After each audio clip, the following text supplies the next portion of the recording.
ओम शांति। सुनते हैं आज अव्यक्त बाप दादा के 2 फेब 70 के मधुर महावाक्य। आज की मुरली का सार है आत्मिक पावर की परख।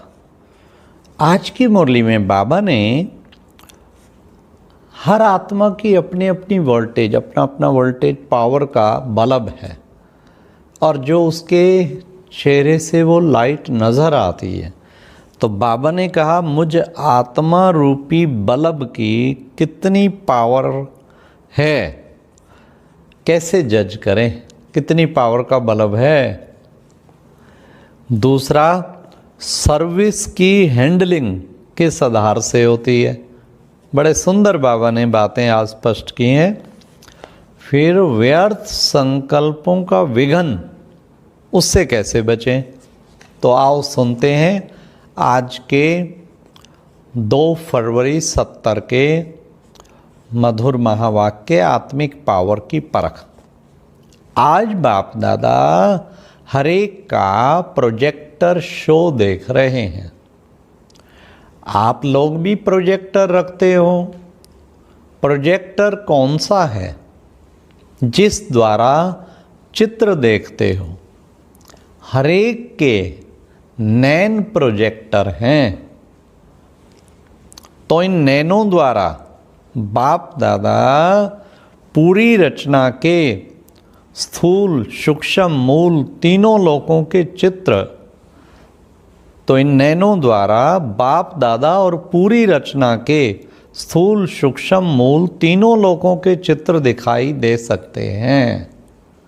कितने जबरदस्त ये प्रोजेक्टर हैं जिसके द्वारा बाप दादा भी दिखाई दे सकता है और तीनों लोकों के चित्र भी दिखाई दे सकते हैं। कोई भी आपके सामने आए तो सर्व साक्षात्कार तुम्हारे नैनों द्वारा कर सकते हैं। अपना बल्ब देखा है कि कितनी पावर का है। हर एक ने अपने बल्ब की पावर देखी है। कहते हैं ना कितने वाट का है, 25 का, 50 का, 100 वाट का, 500 वाट का। तो आज वो बाबा कह रहे हैं अपने बल्ब की, इस रूहानी बल्ब की पावर देखी है। जो समझते हैं हम अपनी लाइट की परसेंटेज को जानते हैं, हमारा बल्ब किस पावर का है, वो जरा हाथ उठाएं। अपने अपने स्थान पे बैठे हाथ उठाओ। तो बाबा ने कहा अपनी लाइट की परसेंटेज परखने का तरीका क्या है, उसका तरीका क्या है। तो बाबा ने कहा वो देख सकते हैं किस चीज़ से। तो जैसे बच्चे अंधियारे में जो जैसी वस्तु वैसे देखने में नहीं आती, तो लाइट का विशेष गुण है अस्पष्ट को स्पष्ट करना। इस रीति से अपनी लाइट की परसेंटेज परखने का तरीका यही है। एक तो अपने पुरुषार्थ का मार्ग स्पष्ट होगा, अर्थात लाइन क्लियर देखने में आएगी, और दूसरी बात अपने भविष्य स्टेटस भी देखने में आएगा, और तीसरी बात उन्हों की सर्विस करते हो जिन्हों की, तो जितनी खुद की रोशनी पावरफुल होगी उन्हों को भी इतना ही सहज और स्पष्ट मार्ग दिखा सकेंगे। कितना बाबा ने क्लियर बताया। पहला बाबा ने कहा पुरुषार्थ का मार्ग स्पष्ट होगा, लाइन क्लियर। दूसरा भविष्य स्टेटस क्लियर होगा। तीसरा जिन्हों की सर्विस करते हैं उन्हों को भी सहज और स्पष्ट सब कुछ दिखा सकेंगे। तो फिर बाबा ने कहा कि बच्चे कहीं खुद कभी कदम कदम पर ठोकर खाते हैं और उनकी रचना भी ऐसे ही होती है। तो दिन प्रतिदिन सभी के मस्तक और नैन ऐसी ही सर्विस करें जैसे आपका प्रोजेक्टर शो सर्विस करता है। कितना शुरू में प्रोजेक्टर की सेवा बहुत चली थी। बाबा के टाइम पे, साकार बाबा के, और शुरू में अव्यक्त टाइम पे भी जगह जगह प्रोजेक्टर ले जाके खूब सेवा करता था। तो बाबा कहते सभी के मस्तक और नैन ऐसे ही सर्विस करें जैसे आपका प्रोजेक्टर शो सर्विस करता है। नैन देखते ही, अब सुनिए बड़े ध्यान से, नैन देखते ही बुद्धि योग द्वारा अनेक साक्षात्कार होंगे। ऐसे साक्षात्कार मूर्त अपने को बनाना है, लेकिन साक्षात्कार मूर्त वह बन सकेंगे जो सदैव साक्षी की स्थिति में स्थित होंगे। खुद साक्षी होंगे ना, साक्षी की स्थिति में स्थित होंगे, वही साक्षात्कार मूर्त बन सकेंगे। फिर बाबा ने कहा कोई किस भी वृत्ति वाला हो आपके सामने, कोई किस भी वृत्ति वाला आपके सामने आएंगे, वह इस देह को ना देख आपके चमकते हुए इस बल्ब को देखें। भले कोई उल्टी वृत्ति से भी आवे, लेकिन आपका बल्ब लाइट वो देह को नहीं दिखाई देगा, लाइट दिखाई देगी। जितनी जितनी आप सबकी लाइट तेज होगी, उतना ही उन्हों को आपकी देह देखते हुए भी नहीं देखने में आएगी। तो बाप दादा ने फिर नाम रखा है। किस चीज़ का नाम रखा है? तो बाबा ने कहा आज वतन में चिट चट चल रही थी इसी बात पर, क्या कि जो ग्रुप है उन्हों का हंसी में एक नाम रखा है। कोई ने हंसी में कहा था बड़ी बहनें हमारी हेड्स हैं तो फिर हम लेग्स हैं। हाँ, वो हेड्स हैं और हम टांगे हैं। तो बाप दादा ने फिर नाम रखा, इन्हों के बड़े तो हैं हेड्स, लेकिन ये हैंडल हैं। कितना सुंदर बाबा ने, छोटी बहनें जो आगे होती हैं सारा, बड़ी तो डायरेक्शन देती हैं, बाबा ने कहा ये हैंडल हैं। ठीक, बाबा ने शब्द कितना सुंदर दिया। तो हेड्स भी इन हैंडल के बिना सर्विस को हैंडल नहीं कर सकते हैं। हैंडल चाहिए ना। आप लोगों के ऊपर इतनी जिम्मेवारी है, अगर आप हैंडल ठीक नहीं तो सर्विस की हैंडलिंग भी ठीक नहीं होगी। वाह वाह बाबा, क्या जिम्मेवारी की बात बाबा रियलाइज करा रहे हैं। फ्रंट में जो बहनें सारा डील करती, कोर्स कराती, मिलती मिलाती सब कुछ, हेड्स तो पीछे बैक से डायरेक्शन देते हैं। तो बाबा कहते हैं कि हैंडल ठीक तो सब कुछ ठीक, लेकिन ये सिर्फ देखना हैंडल तो है।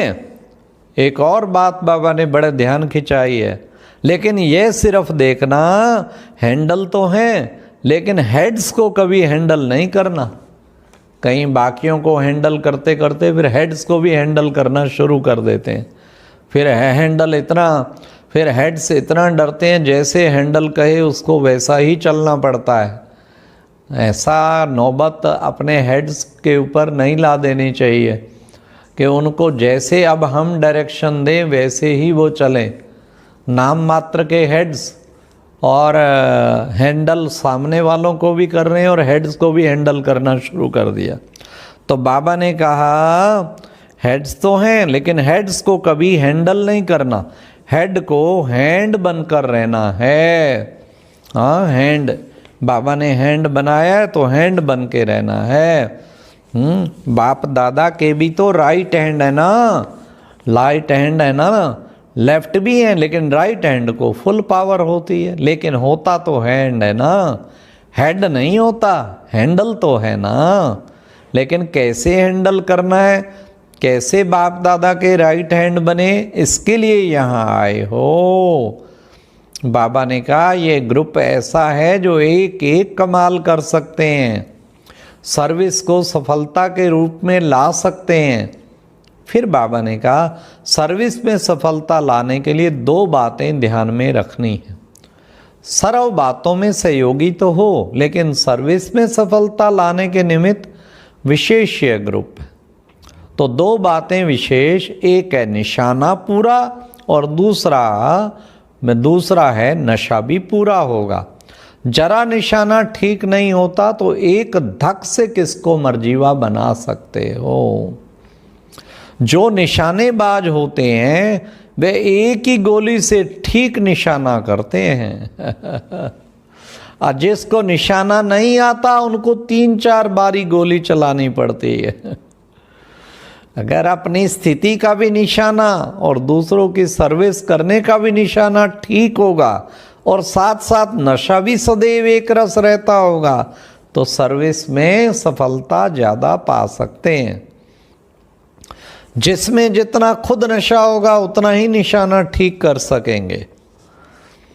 समझा? सर्विसेबल उनको कहा जाता है जिनका 1 सेकंड और 1 संकल्प भी बिना सर्विस के ना जाए, हर सेकंड सर्विस के प्रति हो, चाहे अपनी सर्विस चाहे दूसरों की सर्विस। लेकिन जब हो ही सर्विसेबल तो समय और संकल्प सर्विस के बगैर नहीं जाना चाहिए। फरमान वरदार का अर्थ ही है फरमान पर चलना। मुख्य फरमान है निरंतर याद में रहो। जितना जितना इस फरमान को प्रैक्टिकल में लाएंगे उतना ही प्रत्यक्ष फल मिलेगा। पुरुषार्थ में चलते हुए कौन सा विघ्न देखने में आता है?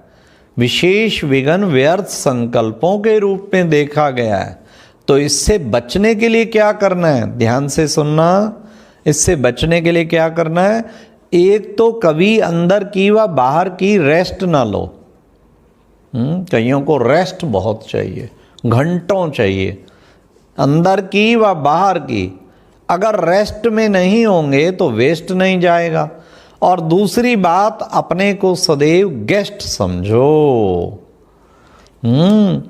अगर गेस्ट समझेंगे तो रेस्ट नहीं करेंगे और वेस्ट भी नहीं जाएगा। सर्विसेबल हो, अब पावरफुल बनो, एक्टिव हो लेकिन एक्यूरेट बनो। चाहे मनसा, चाहे वाचा, चाहे कर्मणा, तीनों में एक्यूरेट बनना है। अच्छा, ओम शांति। ये थे आज के मधुर महावाक्य। अपने बल्ब की पावर और अच्छा हैंड बन के रहना है और व्यर्थ संकल्पों से विघ्न से बचना है। ओम शांति। और अब यह एक बहुत अच्छी वीडियो भी जरूर देखें।